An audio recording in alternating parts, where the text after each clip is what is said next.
Good evening. Welcome to Changing Seasons. I'm your host, Carolyn Walker, and today we will be discussing topics about losing loved ones, children, and I have with me some very special guests, my niece, Tribune Head, and my nephew, her husband, Raymond Head. I'm very happy to have you guys. We are happy to be here How with was you. your trip? It was good. It was good. It was Very good. No. Okay, I'm just going to let you guys tell a little something about yourself, Tribune. I know that you made a transition from Chicago to Atlanta many years ago. You want to tell us about that? Yes, we presently live in Stone Mountain. I'm an RN at Children's Healthcare of Atlanta in Atlanta.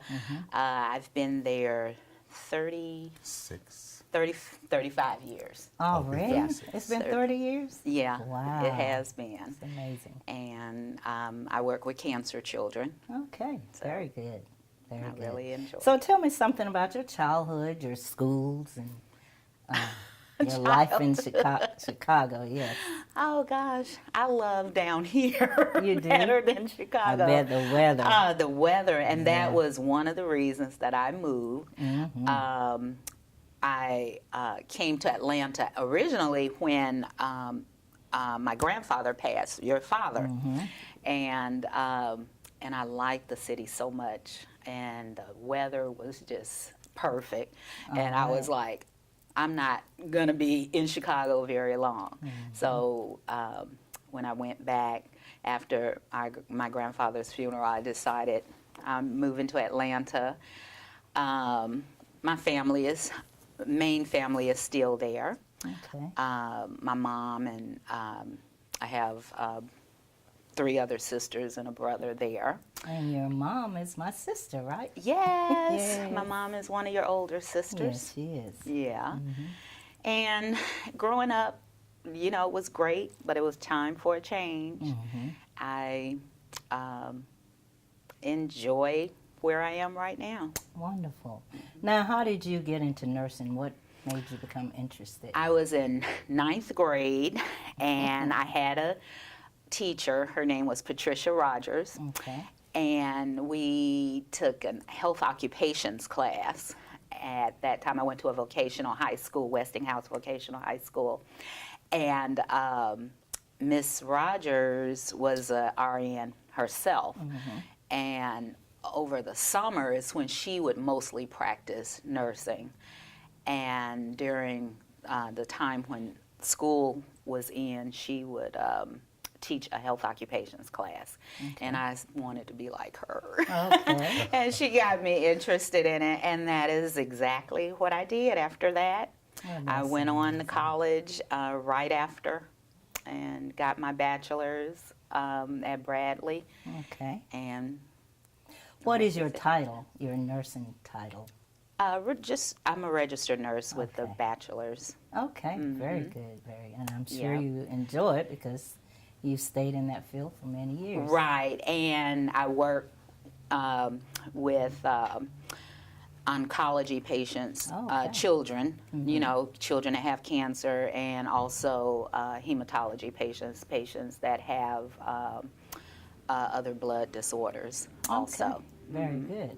And Mr. Head, would you give me a little about your background and your life history up until now? Okay, I initially grew up in California, Okay. Los Angeles, California. Moved to Atlanta, Georgia. I love Atlanta, Georgia at this Okay. point. What I do now as a profession, I am a fitness trainer. I've been doing that for almost 40 years. Okay. How many? Almost 40 years. Okay, I thought it was longer. What were you Watch doing out. before that? You had all of, did you have us fooled? What was that about? But no, I've enjoyed it. I'm from a family of 15. Oh, My okay. mother had 5 sets of twins and 5 Wow. singles. I was the first single baby, He Oh, first one to have How twins. about that? But it's been good for me. I fell in love with Atlanta, met my soulmate here, How so about that? it's it's all been great. I for me. remember that journey. Yeah, because when I met him, I had to have him meet you. Remember? So amazing. And she Yeah. told me there's one person you have to meet, my Aunt Carolyn. I said, well, Yeah. who is your Aunt Carolyn? She said, you see. You'll see. Hey, I had to give that official approval, right? Right. You did. Okay, so it's awesome. You guys have had quite a journey since your marriage. And tell me a little bit how y'all met and Oh my what was that gosh. like? Well, we've been married now for, 27 years? Correct. I met Tribune selling her house, actually. Okay, so you were into real estate Yes, prior yes, to I did real estate as well. physical training. I'd written an ad about some new houses that I had on the market, and Tribune had come to see me as a first-time buyer. And I had been watching Tribune. Tribune, ironically, lived in the same apartment complex that I lived in. Yes. At the time, I was a single dad, and I had a daughter that was a little protective. Every time I wanted to stop and talk to her, my daughter always had an excuse of why I couldn't. Okay. So when she walked into my model home, I said, I know you from somewhere. And she looked at me like, oh, that's the same old lie. And I said, no. I said, you got a little gray dog, don't you? And she said, yeah, Watson. And then it was all over with. Love, So he was telling the truth. the But anyway, love when she began. came and seen me, the ironic thing about it, when she came and seen me, she wasn't looking her best. But I seen her best. Okay. Well, hadn't you been out walking or working out or something at that time? I I think she had been working out. Okay, She had I on. She remember had you on. saying that. But anyway, the next day when she came back, Okay. she was mind blowing. I Oh, mean, she yeah. was absolutely gorgeous. Quite a I mean, looker. and I knew that in the beginning from just talking to her. You know. I mean, I already knew. But yeah, when I first seen her, it wasn't real attractive the first day. but I guess you had seen me. At But other yeah, I had seen her times. previously walking her dog. Like I said, we lived in the Yeah. same complex. I just never had an opportunity. You know, I think this was a way that our Creator divinely crossed our paths. Or Right. Absolutely. So- Right. He does that. Amazing. And one thing led to another. One thing led to and, another, and there Yeah. was the So big we wedding. met like in August. I mean, it was like a whirlwind. Yes. We met in August. We were engaged by Thanksgiving. Yeah. And then the next August, we were married. Yes. On a very rainy day. Yes, I'll never on a forget that rainy day. day. It was Yeah. a fun day, though. It all worked It out. was, and it was like as soon as we said our I do's, it was like the sun just came Yes, out it after sure that. did. It Yeah, sure so yeah, So I gather that was a good sign. I guess Yes. that's what Things they were say. gonna They say. Be long term. So, okay, and from this wedding, you birthed? Yeah, we had Raymond had already had a daughter, Alicia, and Alicia was how old at that time? 11, I believe. Yeah, and then we had twins. We were the first of his mom's children to have twins, and but she had passed prior to that, and she never got to know that we were going to have twins. She would have been so excited. Oh, no. So Megan and Rachel were born. Oh, wonderful. That next November. yeah, no, November of October. October. October of 92, yes. Yeah, Okay. October of '92. After a year Before after we we get got into married. the meat of this awesome, amazing story about Rachel and Megan, we're going to pause for a brief commercial, and we'll be right back. This is Helen Powell at Careers in Cosmetology, wishing all of our patrons and all of our friends a very Merry Christmas and a Happy New Year. If you're looking for a new, exciting career, come see us. Hi, I'm Perry Williamson. We've been serving the Dublin Lawrence community for over 90 years here at Williamson's Bakery. We specialize in donuts, cakes, pies, cupcakes, cookies, birthday cakes. They're our business, not a hobby. And don't forget our large selection of cheese straws. For special orders, contact us on Facebook, Instagram, or better yet, just come get you some. When you stop by, be sure to try our all-new Pig in the Blankets. We have bacon, sausage, and chicken. We're located at 1634 Veterans Boulevard, Dublin, Georgia. For the hot, freshest donuts, come to Williamson's Bakery. We proudly support our area athletics.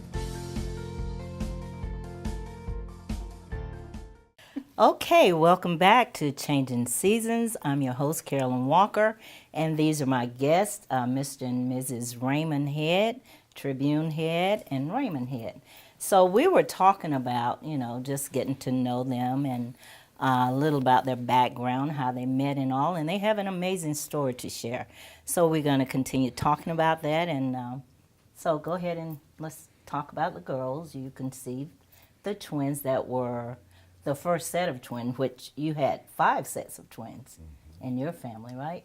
Yeah. Yes, And his then family. Tribune, did you think you would have twins? No, What were your feelings Oh, my when you were told there were 2 babies? where were we? We were in the doctor's office. Remember, we were screaming. And they asked us when we walked out, what was going on in there? And How about stuff. that? And so they were doing the ultrasound. Okay. And then the lady said, hold on, like that. And then she was like, still looking. And then she said, there are 2 of them. Wow. And we were like, 2 of what? Like that. And she said, you're having twins. And we were like, twins! We both were like screaming. And but it was a joyous of scream. course, And we yes. were happy because, at one point, they were saying that the reason they were doing the ultrasound at that time was with the alpha fetal protein Alpha test fetal was protein was elevated. low. Yeah, it was elevated. Elevated. Yeah, and they said that something could be wrong with the baby and stuff, and so they wanted to take a look, and so another reason your alpha fetal protein can be elevated is that you're having a multiple birth, Okay. and so okay. that was the case with us. Never heard But of the thing about that too was when we found out we were having twins, me coming from a family of twins, I said, oh my goodness. that. Here we go And again. I said, here we go. And Tribune looked at me, and not that I wasn't glad to have twins, Exactly. but I was thinking, this is happening over with me. I can't have 5 sets of twins like my mama. Right. And so Tribune looks at me, and she says, well, calm down. She says, Raymond, she said, God gave us 2 babies for a reason. For a reason. Right, exactly. Are you the first of your siblings I'm the first to have of all twins? the siblings to have twins. Does any of the I was the others? first single baby. There was 3 sets of twins, then me. Right. And then I'm the first of all the siblings to have twins. Okay. None of the others. They Yeah, just- no, Brother Robert. yeah, my brother Robert was a single, and he has twins as well. Okay. Very good. Okay. How old are they? Raymond and Robert are 20, 21? No, they're older than that. Okay, well, A somewhere in little that older. area. So but a one little Raymond bit. is But named yeah. Raymond. Yeah, one was named after After you. him. He called me and asked me, could Okay, I that said, was for an sure, honor. For sure. That was an honor. Okay, so Tribune, tell me now the twins, they were not identical They're twins. fraternal. Fraternal twins. So tell me about that and the size difference and stuff of that Well, Megan was 4 pounds 6 ounces. Okay. She was the first to come, and Rachel was 3 pounds 4 ounces. nature. I didn't know So- Megan was. Yes. And she was only a minute older. And she was a minute older, But she would tell you in a minute, I am the big sister. She Oh, sure my will. goodness. She would do that. And was a tiny little something. Yeah, and so they were a little bit early, 3.5 weeks early. Okay. That's why they were smaller. So did you have any difficulties from that point after No, did not have conceiving any. and just a smooth birth? Right, just Okay. adjusting to having 2 of them. Okay. Yeah. Yeah, I can Yes. imagine. So, okay, the girls are born and y'all just overwhelmed with joy with your Yes. new addition to your family. How long were you married before the girls were conceived? Let's see, we got married in August, and then we found out we were pregnant the next February, was it?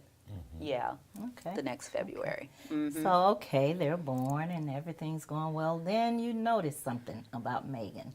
Share that with me. Okay, Megan, our lives are going on, and I was combing her hair and noticed she had a little bump on the top of her scalp, and didn't think that much about it. But then it seemed like it was getting larger, and the color was changing. What color was it? It was like a white pimple-like Okay. thing. And so I took her to the doctor. Her pediatrician gave her some cream for it and told me to use that. And I did that for a little while, maybe a week or so, and didn't notice any change at all. Notified my doctor there's no change in it, and it's actually, it seems like it's getting worse. Now, when you said it changed colors, it went from white to what color?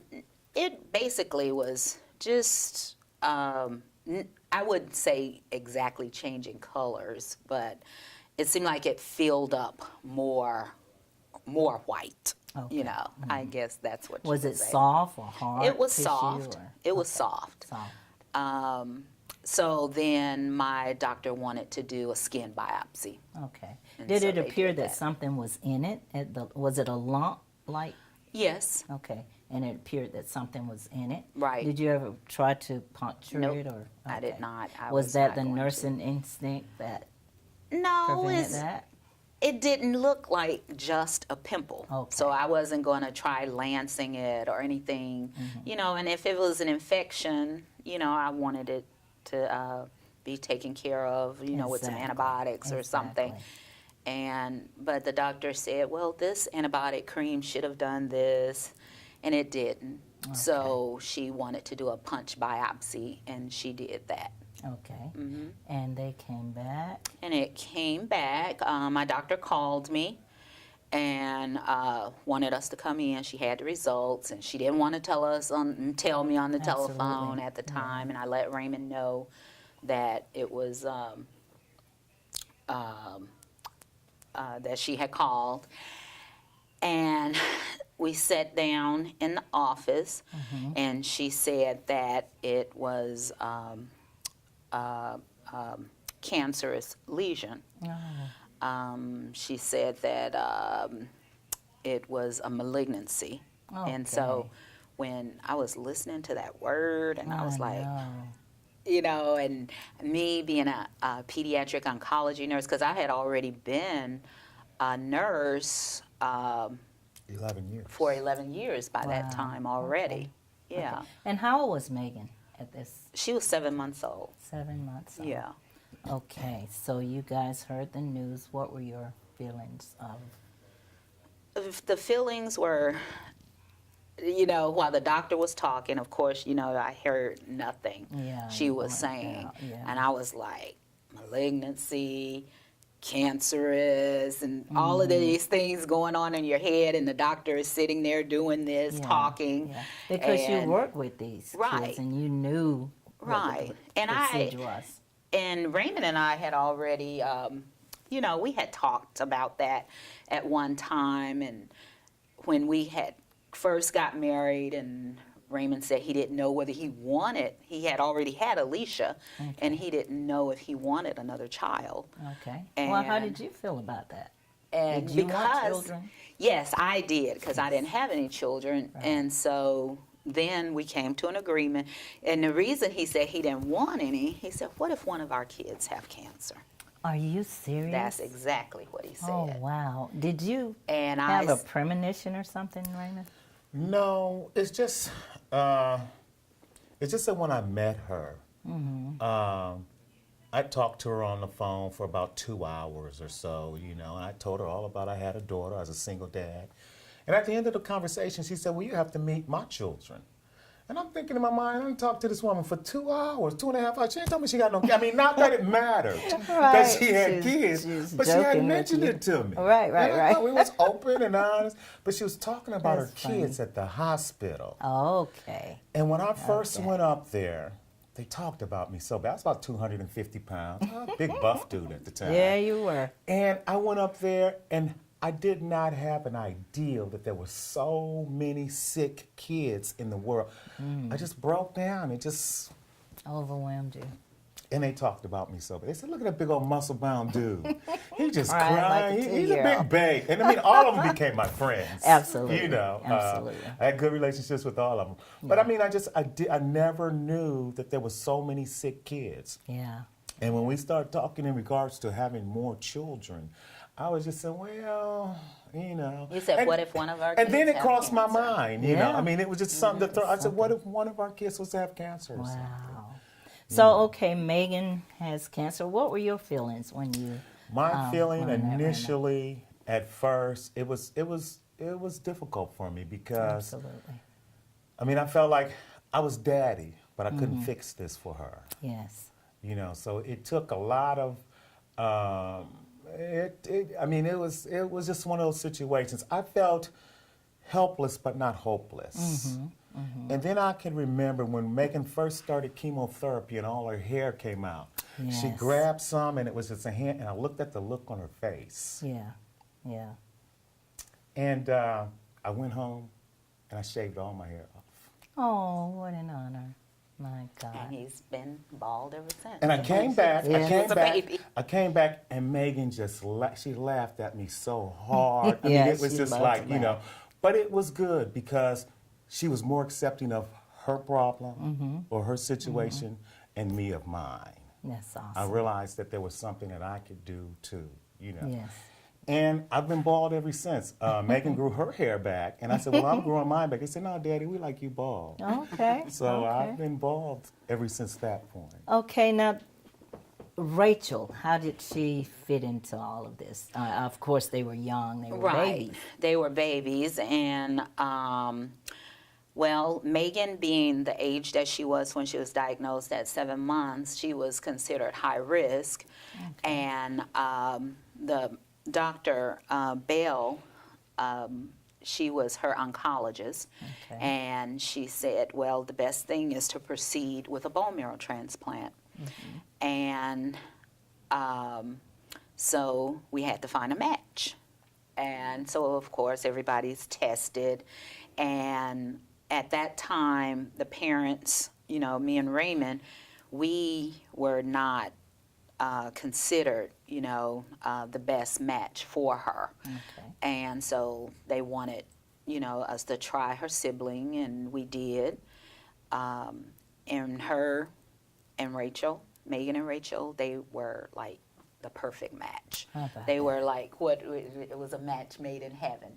And that's when Raymond and I realized God gave us twins for a reason. Yes. Remember I said that? They both were born so that they both could live. Absolutely. And that, once I learned that story about Megan, of course, it took my breath away because I aggravated Megan. Oh my God. Oh, Megan absolutely loved you She because aggravated you too, though. you and her, She aggravated me too. you all would just all the time Yes. be at it, you Yeah, know, Megan, just Megan. lovingly. She loved it, and she loved to do things Yeah. to, Get under my you know, skin. get under your skin. And vice versa. You But gotta say. Megan was the love of my life. I mean, I grew to admire this baby strength in her, tenacity to live and fight and overcome one obstacle She after did. the She really other did. over and over. So Megan actually became my hero. Oh. It came to the point that I didn't even want to complain about the least I remember of things. you saying that to Because me. once I would see her go through this procedure and come through it, she would be so deathly ill. Next thing you know, she's sitting up in there fussing and raising Cain, just fussing. And so it was quite heartfelt on my behalf because I was there. I would go, I worked downtown Decatur, and I would go visit Megan on my lunch break. And some days she would be feeling like talking, and some days she just didn't want to be bothered. But either way, I would just sit there and love on her, and if she felt good, I would aggravate her. So, and make her laugh and say totally opposite of what she thought I would Yeah. say. You two And that was were just, we were characters. characters. You were. And so, Megan, I'm very close to this story that you're sharing. So, okay, Rachel was her. Rachel was Match. her bone marrow donor. Yes. We would have to, prior to this, we went through 6 months of chemotherapy because she was diagnosed at 7 months. We went through chemotherapy for 6 months. Hold on. But And before we then- even get to the chemotherapy or the treatment portion, that challenged our very being. That challenged our marriage, our relationship. Yes, I that can challenged imagine. everything simply because Tribune was a pediatric oncology nurse. Mm-hmm. She believed in the hope and everything that cancer, that cancer medications and cancer Absolutely. treatment could give families that was fighting this deadly foe. Me, on the other hand, I was more holistic. I thought that there was an alternative way, because when I researched all of the side effects from the drugs, they were more deadly than the drugs. Absolutely. So I asked the doctor, and I told him, I said, look, man, he says, yeah, he says, I understand. I said, well, what happens if we do nothing? He said, we do nothing. He said, she'll surely die. My goodness. So we were still, not convinced that, so we prayed together, we Yes. prayed apart, Absolutely. we prayed out loud, we prayed silently, Yes. and then we came to a point to where we were on one accord, We just agreed that this was in the hands of the Almighty. Absolutely.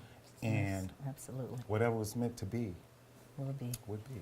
Right. And that's called His will for our life. And no matter the pain or what the situation is, He's the ultimate, has the last final word. Right. And the great thing about that, it's not over until He says it's over. So, okay, Megan begins chemo. She did her And, chemo for 6 months, and then at 13 months, it was time for her to have her bone marrow transplant. Okay. And so we went through total body irradiation and then a preparative phase of very intense chemo for about a week, because you would have to kill all the cancer cells as well as her other cells in her bone marrow. You'd have to basically wipe out her bone marrow in order for her body to accept Rachel's bone marrow. Now, about what age was Megan when this procedure? That was 13 months old. Oh, okay.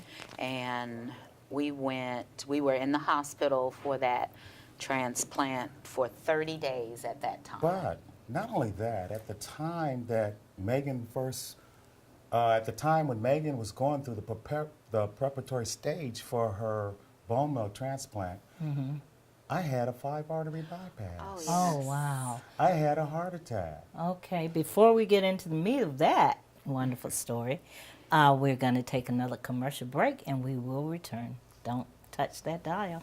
Hi, I'm Taylor Knight, here to put our team at Community Bank to work for you. Teamwork is vital in sports, at work, at home, and community. That's why we worked so hard to establish a winning team of customer service and lending professionals. When you call on Community Bank, we stand ready to help.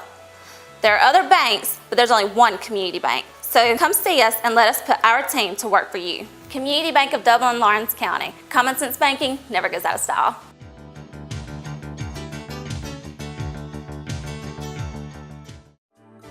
Legal matters require a highly qualified team to guide you through our complex legal system. Count on Smith Garner, with over 90 years of trial experience, representing you in personal injury, criminal, and divorce cases. Call 304-1451. Smith Garner. Real lawyers, real experience, real results. Welcome back to Changing Seasons. I'm your host, Carolyn Walker, and we're discussing the topic of child with cancer and the procedures and all of the preparation that takes place with that. And Megan is a twin, and these are her parents, Tribune Head and Raymond Head. And we're just getting, from day one to get to the part of where Megan became very ill and expired. So we're going to let Tribune and Raymond continue with their story. I'm very happy to have you guys today. We are happy to be here. All right. Now, where were we? We were at Raymond's heart attack. Oh, yes. I often say that Megan and I are were metaphorically connected at the hip. Absolutely. Because, like I say, simultaneously at the same time, we were both fighting for our lives. Yes. And my poor wife, I don't know where she found the intestinal fortitude to handle the uncertainty, the agony, but she dealt with it all with a masterful Yes, touch. she did. I'm a living witness. And I mean, it was just all, I mean, all collectively. It just made it, I mean, that with the support from friends and family, it just made it all to where it was something that we had to do. Something to behold. So, with you being in the field of oncology with children and that medication and all, so that was an amazing journey. I thought that was truly a blessing from God. Yes. With Rachel being the twin for the Bone marrow transplant, you, her mom, working in that field, that just was amazing to me. So, tell me how you felt, Tria, with having. Were you one of Megan's personal nurses, or Wait. Before we go to, let me just say this to clarify that situation too. I said the same thing. I said, oh, I got a wife that. I started asking Tribune, so Tribune said, I am not a nurse. She said, I'm a mother. Mom, yes, absolutely. And from that point on, all the other nurses around there, they educated me, they showed me. I mean, she knew what was going on Absolutely. with Megan. She She knew knew firsthand. everything, and she would explain those. But I mean, it was just so many nurses around. I mean, they explained things to me, doctors, you know, but her being a nurse, I think, and I say that to say this, she was more of a mama Absolutely. than she was a nurse. First of all, she's the mom. Correct. But I just wanted to know what was her feelings as seeing her daughter, because she served so many other Right. children at the same time. But now here you are On the and other side on the of other it. side of this. So Well, I always thought, I remember sitting in with a patient at one time with one of the oncologists as he told his family that their daughter had cancer. And I was sitting there, and at that time I was pregnant with the twins. Okay. And I was saying, wow, I couldn't even imagine what it would feel like if somebody told me something like that, Yes. you know, never knowing that one day I would be sitting at that table and the doctors would be explaining all this stuff to me. my Lord. Now, as far as me being Megan's mom and being the nurse, no, I did not take care of her as a nurse, because it's basically a conflict of interest, Right. you know. But, you know, I took care of her as a mother. Okay. You know, I did everything that I needed to do. And of course, being a nurse, that can be a positive thing and a negative thing. It's almost like you know too much. Right. You know what I'm saying? Yes. And then, yes, I'm a nurse. I know this, and I know what to look for, and these things. So it could be a good thing also. So Raymond, you became very educated in yeah. that field, He and was. I'm sure you learned some stuff that you never knew. Yeah. Would, I mean, you know, for me, I had to know what was going on. I Yeah. wanted to know. I wanted to know, Absolutely. you know, what was happening, you know, how could I make it better? Was there, you know, and then it was my baby. Absolutely. Did you feel like hopeless? I think you mentioned that earlier. Not Never hopeless, but at points I felt helpless. helpless. Yes. But establishing fundamental understandings with my daughter, Yes. brought all of that. You know, we talked more than before. You know, they even call her Raymond Jr. at times. You know, they always say, well, you know, she's your favorite. She can get away with this, or you know. But one thing about Megan was a daddy's girl, literally and figuratively. From day one. But one thing I learned to respect about Megan is that she wouldn't agree with me just because I was daddy. She was Okay. very opinionated. Yes. And there was even times when she'd come out and just tell me, you are wrong. But she would do it in such a way that only a loving daughter could get away with, and she did. And she did. Megan had a way to, she was very effective. Megan had a way with how she came across. Yes. You're right. She And- didn't mess around. If And she I didn't say like that, something. I say that to say all of this, that I have come to understand and accept that our Creator had a hand in that, had His hand Absolutely. upon us from the very beginning. Right. Even before Megan was conceived, he already knew what her future and y'all's future was Right. going to entail. Right. So I was saying that Megan she spoke her mind. Yes. And she just never, like you say, agreed. Even we would have big time fights with her mouthing off and attitude. And she was just something amazing and just was the tiniest little feisty something I ever. explain a little about that in my book because the first chapter in my book is called May. Can you hold on? We're going to talk about that book. Okay, We're no, gonna I just want to about talk about her real Yeah, quick. yeah, though. yeah. I talk about because she was small in stature. Yes. She had to have a certain assertiveness Powerful. about That's it. her, but she could also be extremely feisty. Oh, my goodness. You know, Yeah, so I know that was all a part of that makeup. Absolutely. Small in stature, but she wanted to be taken serious. Yes, absolutely, absolutely. So now, Trib, Megan went through the chemo, y'all. And Yeah, we're in endured that. transplant. We were in the hospital for 30 days. Okay. And we went home, and then even at home, you're still basically doing a lot of stuff. She had a central line in her chest. She had an NG tube in her nose. She had all these medications, and then we had all these appointments at the doctor's offices. And, it was just a very busy time. Raymond learned how to take care of the central line and the NG tube. Alicia, she learned how, our Everybody. oldest daughter, she learned how to take care of the central line and the NG tube. It's a family affair. It was Absolutely. a family affair. Yes. You know. Now, might I inject, with all of this going on with Megan, Rachel. There's Rachel.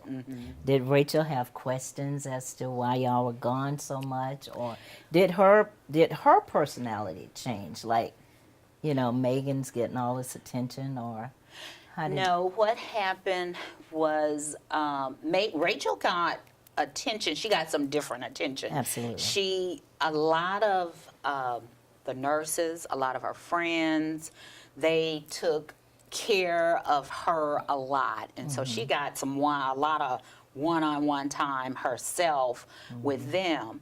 Now, with Megan, what happened was, okay, right now they're just little 13-month-old girls. Well, in August, because we got out of the hospital, I think in January or February. Well, in August. And then Megan, she went on, and I think when she was 3 years old, when she was 3 years old, that's when they can communicate, Absolutely. much better. I noticed she had a lump in her groin at Megan. that time, yes, and it just seemed like one thigh was bigger than the other, and I called, her oncologist again. And I said, Megan has this lump in her thigh. And her oncologist told me to bring her in. Okay. And they felt it, looked at it, and they ended up biopsying that. And she had relapsed into a lymphoma, now a different type of cancer. Right. And we were like, oh gosh, we got to go through all of this again. Now, was the cancer in her head? She had the first time when they did that biopsy when she was a 7-month-old. She was diagnosed with ALL, acute lymphocytic leukemia, and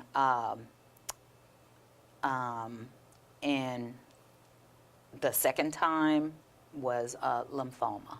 Okay. So- Now, what's the difference in those two? If there is one. Yes, with the leukemia. I mean, with leukemia, it's all in the bone marrow, Okay. and it can, infiltrate other places. But it's cancerous cells are growing in the bone marrow, and then in a lymphoma, it is growing like within your lymph system. Oh, okay. Yeah. So. That's good information. You alluded to Rachel, though. Let me tell you something about Rachel, and something that I noticed after the first bone marrow transplant. It took Megan about 3 weeks to kind of get back to normal. Rachel was normal the second day, but Okay. when Rachel came out of when she came out of the transplant, a little while after, she was really irritated, and I kind of looked at her, and they didn't know what was wrong with. I said, "Where's Megan?" And they brought Megan in there. I said, "Bring Megan in," and they brought Megan in, and as soon as they brought Megan in, Rachel just grabbed her Oh, and hugged. that connection. So I think she was missing her sister, or Absolutely. She was in her mind, she didn't know what had happened. Yeah. Right. Yeah. And we got it on tape. I mean, as soon as she brought her in there, she just grabbed her. Oh, that was a beautiful moment, I'm So, sure. yeah. So we're going to pause here for another commercial break, and I'm enjoying this story because not only is it, I'm learning new stuff, and it's also educational.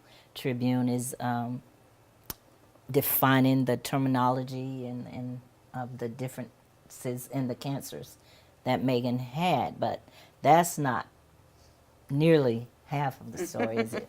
So we're going to take a brief commercial break here, and we'll be right back. If you're in the market for affordable transportation, come on in to Dublin Auto Sales. Getting to work, school, or around town every day requires dependable transportation, and that's what you'll find at Dublin Auto Sales, offering in-house financing too, so credit is never an issue. See Wayne Kemp or any of his friendly staff, Bill Topping, Alan Fields, TJ DeRochi, or Freddie Cook. Look for Dublin Auto Sales at 1705 Telfair Street and 406 North Jefferson, and also at 511 North Jefferson, where you'll find a great deal. Dublin Auto Sales, affordable transportation you can count on. Oh, hey, you got one of those insurance apps too? You know how this thing works? No, sorry. Not an app, it's my agent. In this moment, No, I'm fine, thanks. it's good to know you have a trusted, independent auto owner's insurance agent who's there when you need them. Great. Man, I gotta get one of those. Or Insurance in Dublin is your local independent auto owners insurance agency. Well, welcome back to Changing Seasons. I'm your host, Carolyn Walker, and we have some special guests here talking about their child that endured a long battle with cancer and how they dealt with it as a family and had an amazing support system with family and friends. And I'm going to just let them get back to this story and Okay. talk about Megan. All right. Well, Megan went through the first transplant, and she went on to just develop and just grow. And when she was 3 years old, I was bathing her and noticed that she had a lump in her groin, and then one thigh actually was larger than the other. And Dr. Alvarado at that time told me to bring her in, and he wanted to do a biopsy. Did a biopsy. It was lymphoma, and so we have to start over again. I was like, chemo again, and he said, and possibly a bone marrow transplant, and we were like, a transplant again. Were you with her, Raymond? Yes. How? And What we were did. your feelings? My feelings was whatever we had to do to fix it, we had to do it. Okay. So, I mean, I didn't, Yeah. Yeah. And you have to, I mean, just so many emotions are going in, and you're like, why is this happening again? But all we had to do is just continue to believe that we were going to be okay. Yeah, I you know. remember when I got that news. And now mentioning emotions, Tribune, I commend you. I think you're a very strong mother, woman. Same with you, Raymond. I can't leave you out. But my thing with her, having worked in that area, that field, I never saw you really break. I saw your face. Your face spoke volumes. But I think the one time that I really knew that you just was overwhelmed with it all is when you sat in the room with Megan during her transitioning. But I'm jumping way ahead. But I just wanted to make note to you that I think you're an amazing Thank woman. Well, you know- Raymond Head, I know you went through so much and you learned so much in the field of this medication and the ordeal that your daughter was going through. I believe you deserve a certificate of some sort at this point because He you can do learned it all, too. Yeah, you learned all kind of medical No, terms and He did. you were just a nurse. He Raymond. was, and he was. studied a lot. Yeah, he you did. know, He did a lot of knew- research. He and, did a lot of But, research. you know, I always refer to my wife as the glue that bonds our family Absolutely, together. the head. Yes, y'all name is Head. And, yeah, and she looks How at me about and she that? said, well, why do you know? But she doesn't understand, really, truly, you know, she is truly one of the strongest women She I know. is with me as well. I'll always give her props, and I don't know if very many people do, but you are quite a woman. Thank you. And I'm feeling some type of way right now. Oh, gosh. Well, after Megan's, okay, so now, you know, we're 3, and she has to have this all over again. And of course, Rachel is the donor the How second about time. that? Now, they're like, well, how do you know that this is going to work since she relapsed into a lymphoma now? And I said, well, you know, the chemo that they used this time was totally different than what they did last time. And it was definitely more intense.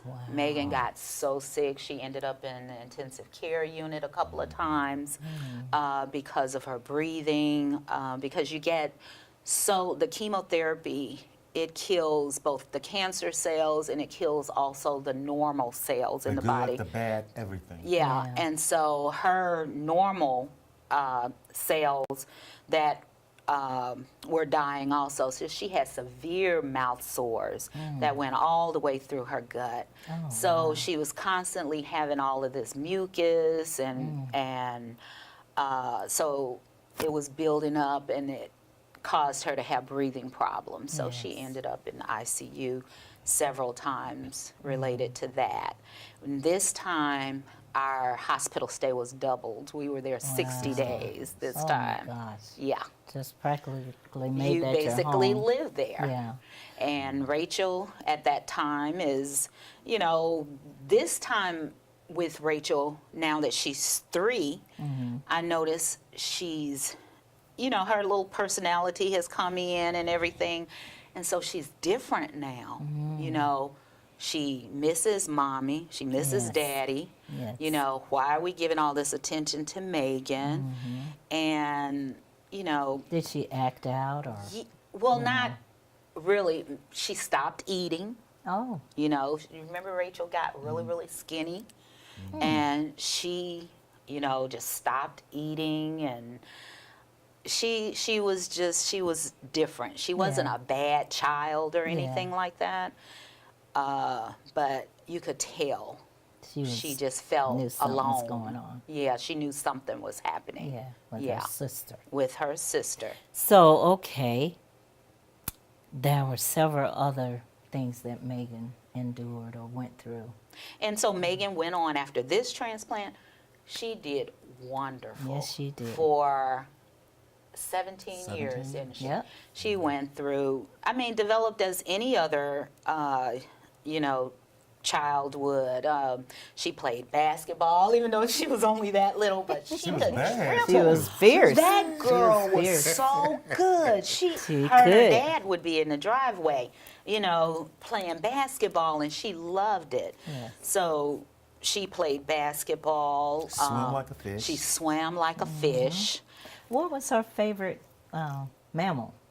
Oh, gosh, the Dolphin. dolphin. The She dolphin. wanted to be a dolphin trainer. She wanted to Yes, be a she dolphin did. trainer. She loved and dolphins. how old was she when you guys went to Disney? I had to go swim with the He dolphins. swam with her with the I dolphins. remember that. It was Yeah. beautiful. It was in the newspaper. They took pictures of her. And No, that was a different time. that was a different time. That was a different Okay. time. That's But I when, do remember That was when the she went to picture. Georgia Aquarium. Yeah, at the aquarium in Georgia Aquarium, Okay. they let Okay. her be with the dolphins. How But we about had went in Florida to swim with them. They were actually in the water She with just the wanted to dolphins. do it, and nobody would do it with her, so she figured, well, Daddy would do He it. would do it. So- I'm I was- so happy that was one of her lifetime It dreams. was. It really was. And it She was loved fulfilled.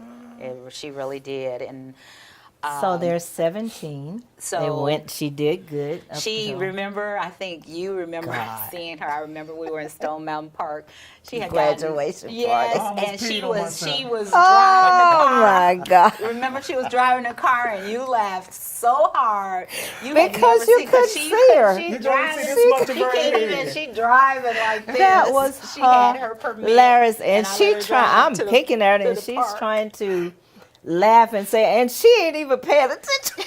I said, oh my God. Yeah, that was the funniest thing to Megan. That's a moment I will always I remember do about too. I Megan. will always remember Yes, that. her driving, Lord Jesus. Yeah. So she went on, and then I think she was 19, and Raymond and I had gone away for the weekend, and when we came back,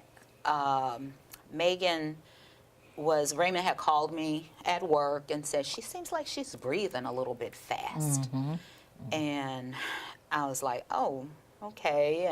And then it just seemed like he kind of watched her overnight and stuff and checked on her, and then decided to bring her into the hospital, to the emergency room that day. I remember And that they story. did echo and the EKG and everything. And the echo showed that her ejection fraction, the force that the blood is pumped out of the heart, it was low, and they wanted to put her in cardiac intensive care. I was like, what? Cardiac, it was that serious? Yeah. And they said yes. So she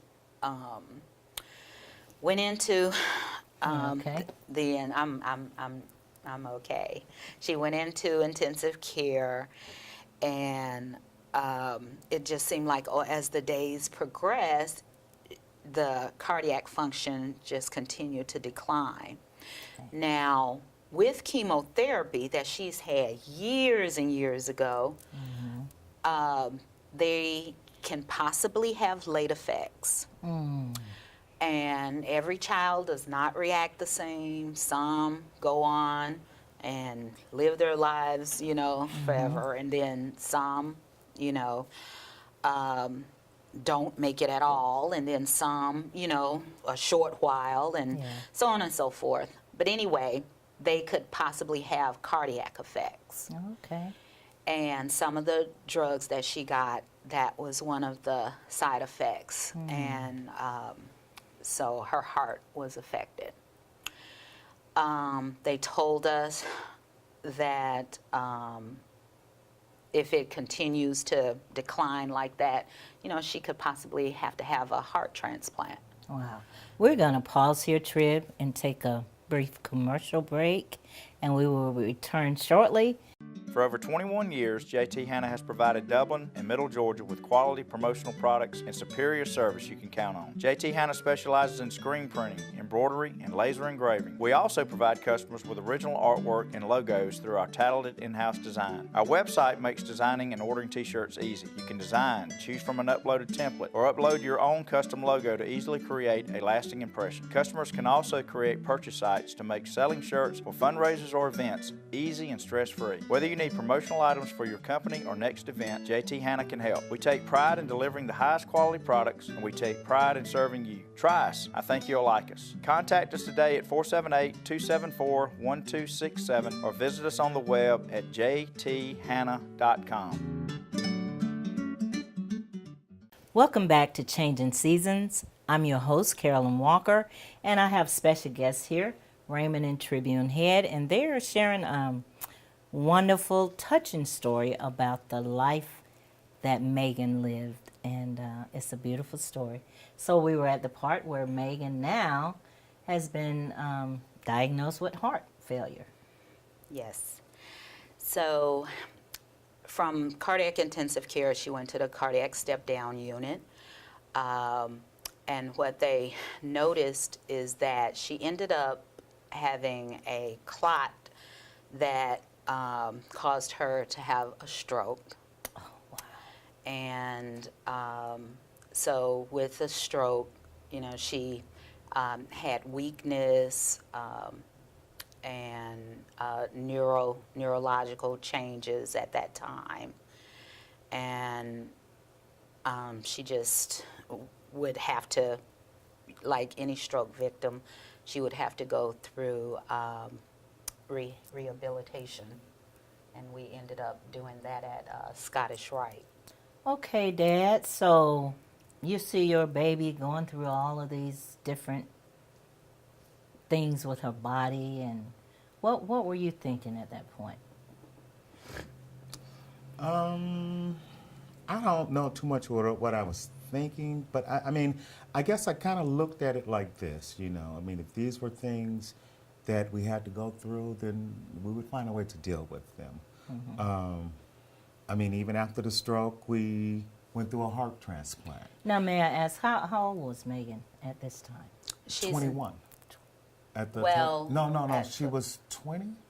For the heart transplant, she was 20. Mm-hmm. Yeah. She was 20. I guess my whole thing is, you know, when Megan was first diagnosed as a young girl, they told us that Megan probably wouldn't even live the first year of her life. I remember that, yes.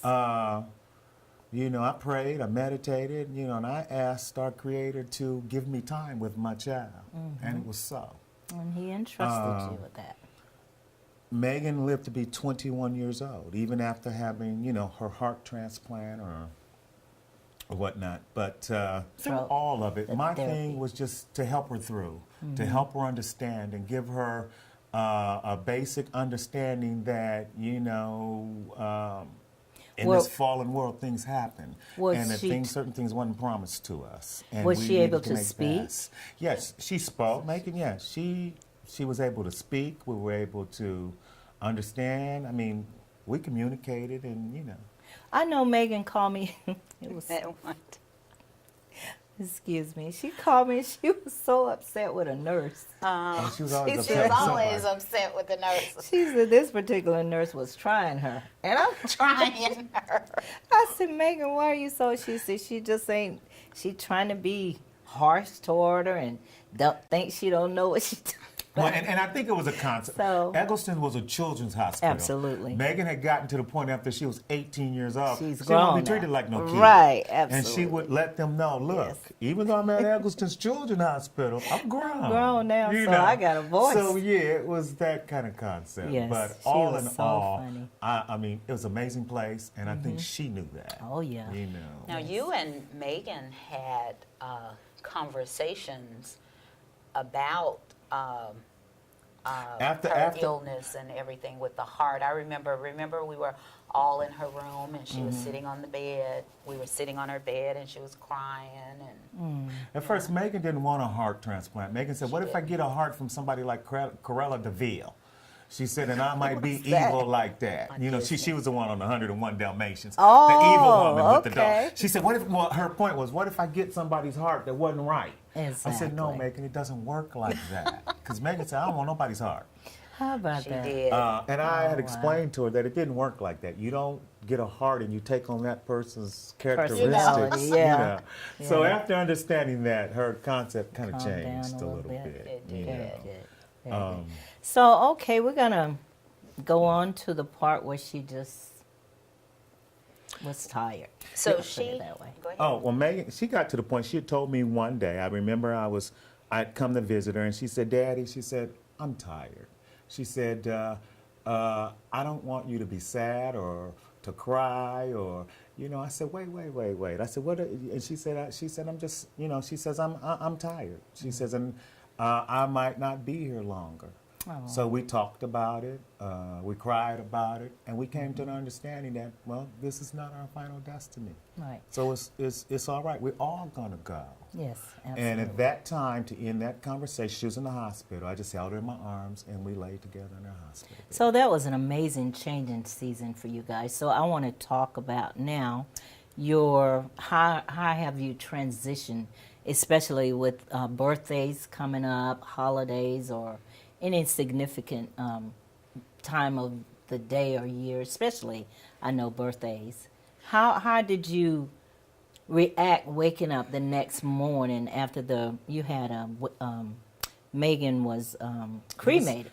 She was cremated. Well, it was difficult, even after the Yes. day she passed, even Yes. going home. For me, there was a certain emptiness. Absolutely. And I mean, and for me, it was a real adjustment, you know, I mean, because, I mean, I had more family, you know, but it was just an emptiness. I went in her room. Even now, I'll go in her room and just sit there when I want, you know, a certain peace of mind or, you know.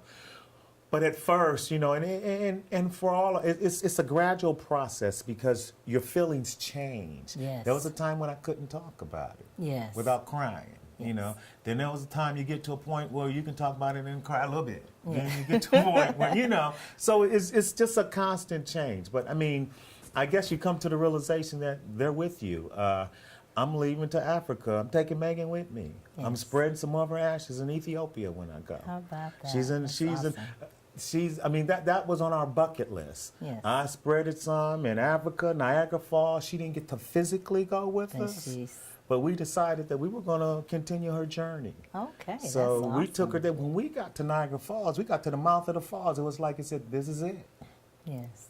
You know, so it's just a process at first. I mean, it felt so empty, but Megan is still a part of me. And she'll always be a part of me. Absolutely. You know, I can talk about her now. I can laugh about her now because when I look at her, like I say, I didn't just love her because she was my daughter. I liked her as a person. Yes. Because she was that type of person. Okay. You know. We're gonna. It's growing. It's a growing stage. Yes, You yes. have to get there. Yes. We're going to take another short commercial break, and when we come back, we're going to let you tell your behavior or feelings after Megan transpired Tribune. Okay. We'll be right back. Hey, Brad, you're working on a song about planning for retirement, right? Yeah. I wrote you some lyrics. You're writing now? Here's a man like you and me, retired after 18 years at QB. Kind of seems like it might be about you. Which part? All of it? It's about retirement planning. I don't see it, Brad. Nationwide is on your side. Thank you for staying tuned to Changing Seasons, and I have some special guests here, Tribune and Raymond, and we're getting down to the transitioning of Megan. So I asked them, now that Megan has expired, what are their feelings or their behavior at this change of seasons in their life? So Raymond has spoken a little bit about how empty and the void that he has felt, and that Megan will forever be with him, and rightly so. He's her father, and now she's with her heavenly father. He was her earthly father, and he did a good job, Raymond. He did a good job standing beside your daughter from the very beginning of her illness. And now I'm going to ask Mom, Tribune, what did you feel after the little program we had for Megan? It was very beautiful. Yes. Everybody's gone. You and Raymond go home, and Rachel and Alicia perhaps wasn't there for a little while. What did you feel when you got a moment by yourself? What were you thinking or feeling? I was still thinking that she's going to walk through my bedroom door. Yes. Hey, like Mommy. she, yes, exactly. What'd Say she that say? again, Raymond. Hey, Mommy. And she did that every morning. Every Hey, morning. Mommy. And I would close my eyes and I would try to hear her voice, you know, saying, hey, Mommy. And sometimes I would feel like I hear it. I would lay there and I'd like, oh, if I could just see her one more time. Yes. And it was like it just really didn't happen. That's how I felt. Like, this can't possibly be Yeah. what's going on in my life right now. Yeah. You know, but right now, Are you in a good place I with am it? in Like a- you're able to talk I now? am and- in a good place. She was wonderful, and I feel like us as a family were special. Even though this happened to our family, we as a family were special because we were given that time to have a person like her in our lives. You know, she, I mean, just her spirit and everything about her just made you want to be good. A to better me. person. Yes. That's what I experienced also. Yes, Tribune. and that's what when I think about her, I was like, God, she has such a positive effect that I just can't really be real sad. Exactly. You know? Exactly. I can't be real sad. Yes. Because what I saw with Megan, even during her struggles and her downtime or whatever, she was happy. This child, I made a statement to some effect that Megan showed people how to live. Even when she was so ill, she Yeah. showed me how to live, and that life is doable. It's doable. It is. So give it all you have and live your best life. So I wanted to ask you guys, when you knew that you were going to be talking about Megan, how did you feel? I can always talk about my man. Yes, Megan. Raymond and Megan, they had the best relationship. I really admire. Sometimes I get a little jealous. Okay. You know, because she talked with him so much. They talked about so many things. I mean, they just were so close, and it was like she was just, like he said, metaphorically connected at the hip, right? Pioneer. She's the reason I write. So I want to ask you guys now, at this point of your life or season of your life, what advice would you give other parents that have experienced similar situations? No parent want to lose a child. I know I don't. I pray I never experienced that. But I know it's a hard thing. But you've experienced, and there are very many ways parents lose children, but you lost yours to an illness. Several things that Megan endured during her 21 years. What advice, or how would you encourage another family or mom and dad that are going through this, or seeing their child very ill and then expiring? What would you say to them, Tribune? One thing is that I believe that when you're born, your days are being checked off anyway. I mean, that's going to happen, and that's the real part of life. Some people, like I said, some people live, a few minutes after they're born. Absolutely. Some people live several years after they're born. Some live 90 years after they're born. But that is reality. Yes. And the thing is, grasp and hold on to every cherished moment. I mean, cherish every moment Yes. that you have with that person. Absolutely. And with Megan, that's how I looked at it. I'm just happy that she's in my life today. I'm happy that she's in my life today. And I'm going to, you know, I just believe that she was going to be okay. That's You know, wonderful. I really believe that good. she was going to be okay. And some people don't like to hear that, you know, but she was just a baby, or she was so young Yeah. and stuff. But she gave us what we needed at that Absolutely. time, Absolutely. you know. And it Very hurts good. that she's not here. Absolutely. It does hurt. You know, you feel sad sometimes. I mean, we're not jumping for joy that my daughter is gone or anything like that. Yes. But just what she did give us, I'm happy for that part, That's wonderful. you know. What about you, Dad? What would you for say me, to a father that have lost a child? it's just giving me an understanding. I mean, we talk about the hardships and whatnot, but then we got to look at the other side of it too, the eternal glory that these, you know, we talk about the momentary struggle, but the eternal glory that's being achieved through all of this is something that makes you look through it with different eyes. You can look at it, and I can be proud. And I can, you know, because I know what I know. Absolutely. You know, Absolutely.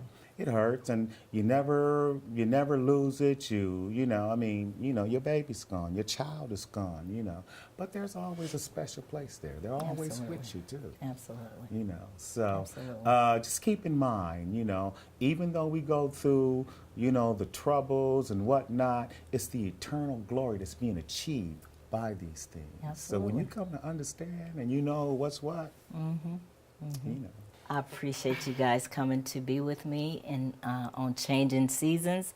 And these are the seasons of this life now that Raymond and Tribune are in. And they're moving on with their lives. And they have two more beautiful daughters, Alicia and Rachel. So life goes on, doesn't it? It does. It does. indeed. Okay. Thank you, guys. Thank you all for watching Changing Seasons. And if you have a story that you want to be heard, that something you've transitioned from or something you're going through, I would love to hear your story. Give me a call, 904-468-2166. 904-468-2166. Would love to hear your story right here on Changing Seasons. Have a great day.